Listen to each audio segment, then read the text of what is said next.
All right, let's talk about the language of money. All that jargon that can make finance feel, well, a little intimidating. Today, we're going to break it all down into simple, clear terms. This is about giving you the foundation you need to build a really solid financial future. Let's jump right in. Ever feel like you need a secret decoder ring just to read a financial article? Asset, liability, net worth.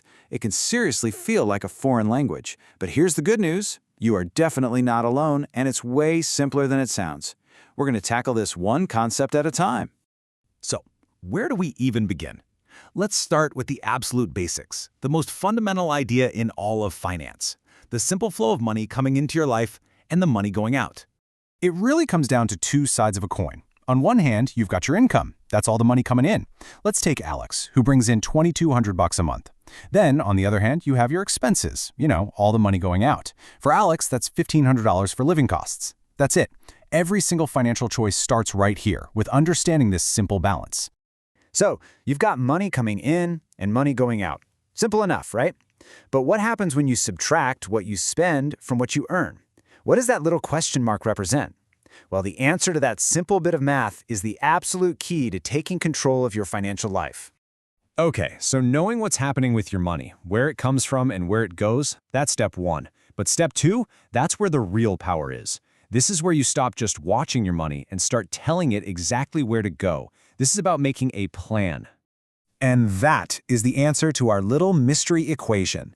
The money that's left over after you pay for everything, that's your savings. And listen, this isn't just some random cash you forgot about. No, this is a powerful tool. It's money you are actively, intentionally setting aside for your future. So how do you make sure there's money left over to save? Well, you use a budget. And don't let that word scare you. A budget is just a plan. It's a roadmap that you create. It's you deciding ahead of time how you're going to use your money to get what you want. And check this out.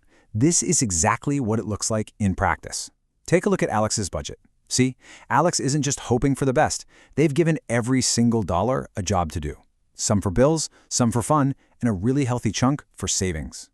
So there you have it, the whole formula. Income minus expenses equals savings. This isn't just math, folks. This is the engine of your entire financial life. The goal is just to make that savings number as big and positive as you can. This is what puts you in the driver's seat. All right, we've got a handle on the money you already have. But what about the money you borrow? This takes us into a whole other world, one that's a little more complex, but so important, the world of debt and credit. So debt. It sounds like a scary word, but at its core, it's just money you owe someone else. I mean, think about it. Student loans, a car payment, a credit card balance. It's just a financial agreement, a promise you've made to pay someone back over time. Now, credit, think of it like your financial reputation. It's the proof that you're good for your word when you borrow money. And having good credit, a good reputation, is absolutely crucial because it gets you better deals like lower interest rates, which can save you a ton of money. And this brings us to interest. This one is huge because it's basically the price of using money. And here's the catch. Interest is a two-way street. It can work against you as a cost you have to pay on a loan, or it can be your best friend working for you, earning you money in a savings account. The game is pretty simple. Pay less of it and earn more of it. Okay, so we've got all these different pieces floating around. Income, expenses, debt, savings. How do we pull it all together to see how we're actually doing in the game? Well, for that, we need a financial scorecard. First up on the scorecard, assets. Super simple. This is all the stuff you own that has value. We're talking cash in the bank, your car, investments, anything that adds to the plus column of your financial life. And of course, for every plus, there's often a minus. On the other side of the scorecard, we have liabilities. This is all the stuff you owe. Things like student loans, your mortgage, credit card debt. This is the minus column. And this just lays it out perfectly, doesn't it? Assets are what you own. Liabilities are what you owe. One side is putting value into your pocket, the other is taking it out. It's a financial tug of war, and your goal is to make sure the own side is winning, big time.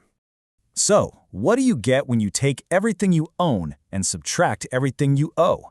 You get the big one, the single most important number for measuring your overall financial health, your net worth.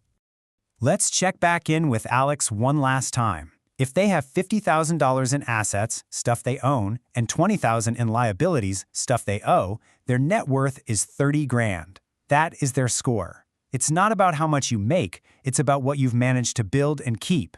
It's your real financial bottom line.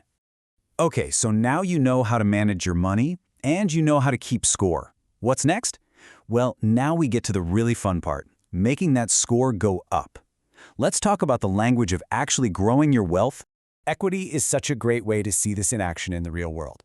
I mean, take a look at this house. The equity is the slice of the pie that you actually own, the total value minus what you still owe on the loan. Every time you make a mortgage payment, your slice of that pie gets a little bigger. And when you start investing to grow your wealth, there's one word you're going to hear over and over: diversification. It all comes down to that old saying, don't put all your eggs in one basket. That's literally all it is. By spreading your money around different investments, you're not risking it all on one thing. It's just a smart way to lower your risk. And look at that. We just flew through the core language of money. From the day-to-day stuff like income and expenses, all the way to the big picture ideas like net worth and diversification, you now have the building blocks. You've got the vocabulary you need to walk into any financial conversation with confidence. But here's the thing. Knowing the language is just the start.